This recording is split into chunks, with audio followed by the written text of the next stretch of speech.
muita informação de qualidade, começando aqui com o Flávio Dino, agendando reunião com bancos estatais e órgãos sobre rastreio de emendas PIX. É exatamente isso, e a gente vai entender o que está acontecendo aí com o Flávio Dino a pedido de Lula. Outra notícia que a gente traz aqui é o aumento aqui da taxa Selic para níveis nunca antes vistos, e também a gente acaba vendo aqui muito a questão dos amigos do rei, né, os ministérios aí dos petistas com um corte muito pequeno, enquanto outros ministérios aí de pastas de parceiros do governo Lula com cortes exorbitantes de verba.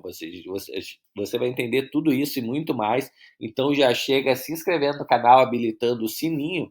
E a primeira notícia que a gente traz aqui é justamente do Flávio Dino, amigo do Lula, né? Agora, então, ministro do STF, agendando reuniões com bancos e órgãos sobre rastreio de emendas PIX.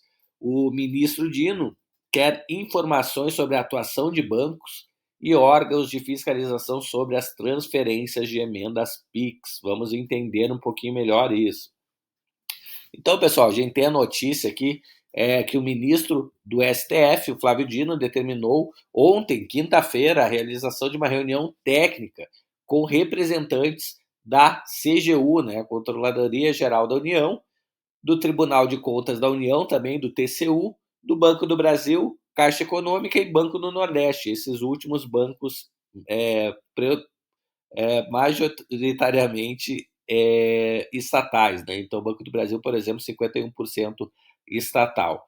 O encontro foi marcado para o dia 5 de agosto e tem o único objetivo de discutir o sistema de rastreamento das chamadas emendas PIX, ou seja, aquelas emendas que vão para os parlamentares, né, deputados e senadores, sem a necessidade de convênio prévio, ou seja, são praticamente inauditadas, né? Por enquanto, não é o que o Dino almeja, tá? Então, só para você entender, as emendas PIX é o nome dado à modalidade que permite a transferência direta de verbas da União aos estados e municípios, sem necessidade de formalização prévia de convênios, apresentação de projetos ou aval técnico do governo federal. Ou seja, muito dinheiro, bilhões em reais, sem necessidade de uma formalização, né, pessoal, de um convênio, de uma apresentação de projetos, nada do tipo. O dinheiro simplesmente é liberado aos parlamentares.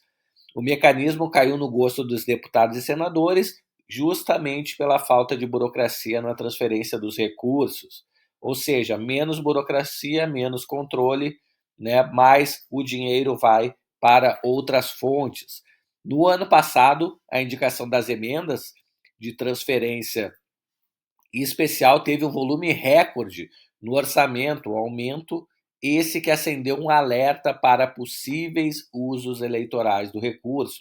Só em 2024, o volume das emendas PIX chegou a 8,2 bilhões de reais com B maiúsculo.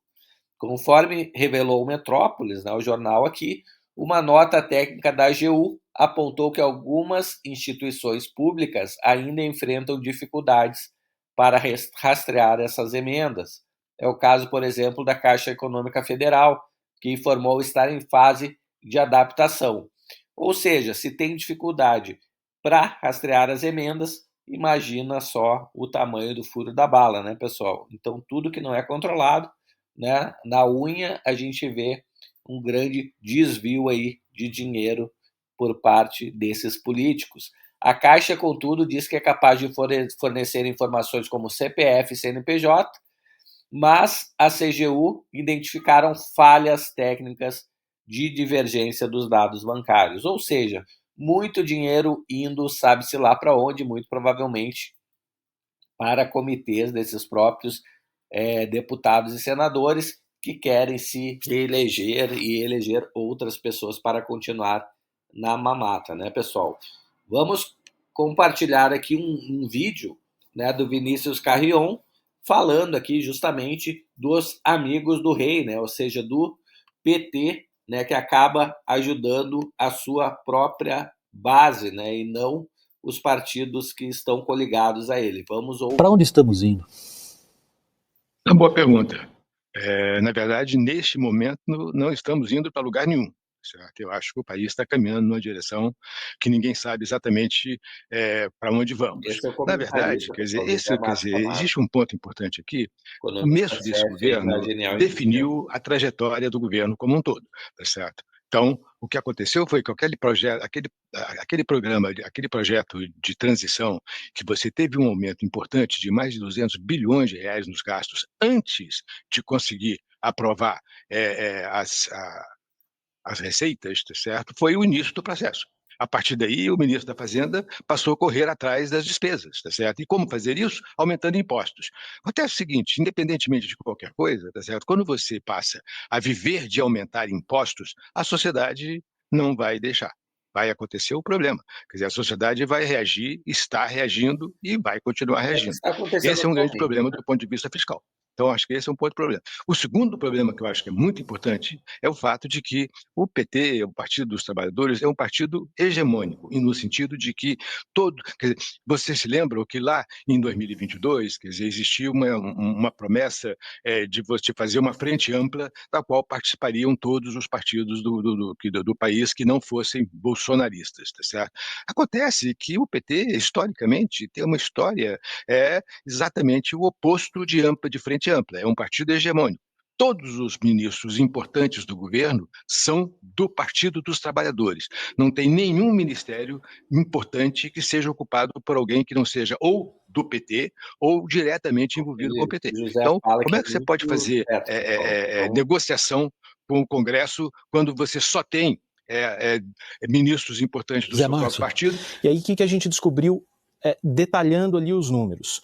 Que é óbvio que a gente fala de emendas parlamentares, de cargos, mas quando a gente olha os bloqueios orçamentários, que são mais duros que os contingenciamentos, bloqueio é quando o governo diz já era, aqui não tem volta mais, cortou de vez. O contingenciamento é uma coisa assim, olha, você passeia com o filho no shopping e diz assim, olha, não compra agora, mas na volta a gente compra, né? Dá para dar uma enganada, porque quem sabe depois é descontingenciado.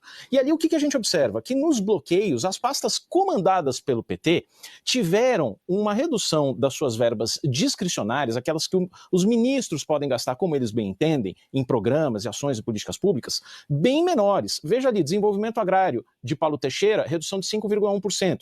Desenvolvimento social de Wellington Dias, corte de 5%. Saúde de Alexandre Padilha, 1,4%. E educação de Camilo Santana, nenhum bloqueio. Já as pastas ocupadas pelo Centrão tiveram um bloqueio bem mais alto. Turismo do União Brasil, 55%. Cidades do MDB, 52%. Integração e Desenvolvimento Regional, de Valdez Góes, indicado por Davi Alcolumbre, do União Brasil, 33%. E Agricultura, do PSD de Carlos Fávaro, um bloqueio de 18% das verbas discricionárias. Então, na divisão do bolo, se você é do PT, você paga um pouquinho menos. Se você é do Centrão, ali a tesourada é pra valer.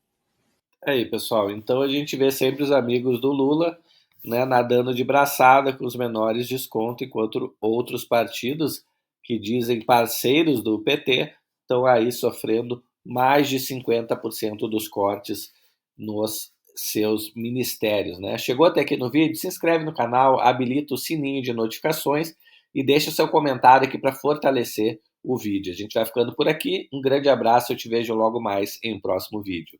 Até mais, tchau, tchau.